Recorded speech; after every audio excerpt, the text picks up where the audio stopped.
Impliquez les autres joueurs et mettez-les en valeur. Qu'est-ce que ça veut dire ? Eh bien, ça veut dire que vous pouvez avoir un effet ouf sur la narration, tout simplement en ne vous égocentrant pas sur votre personnage au niveau narratif. Par exemple, mettez en valeur les prouesses guerrières de votre chevalier quand vous arrivez dans la cour du roi. Mettez-le en valeur pour qu'il puisse resplendir.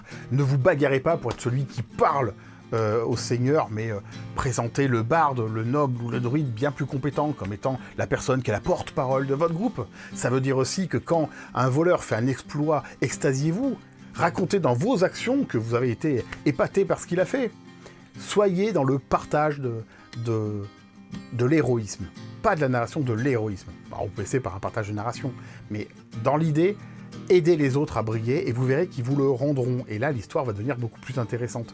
Parce que vous verrez aussi ce que émanent vos personnages au sein du groupe et ce qu'ils apportent à l'héroïsme de groupe. Voilà. Et si on regarde avec un peu plus même de précision, moi je pense que dans 90% des groupes, les personnages qui font partie du groupe, s'ils subissaient ce qu'ils subissent, ce que se font les personnages les uns les autres, hein, pour se balancer des vannes autour de la table, bah ça ferait belle lurette qui serait barrée. Renforcez la cohésion de votre groupe. Il y a une raison, ils sont ensemble, ils font des aventures ensemble, ils ont vécu des choses ensemble. Parlez-en.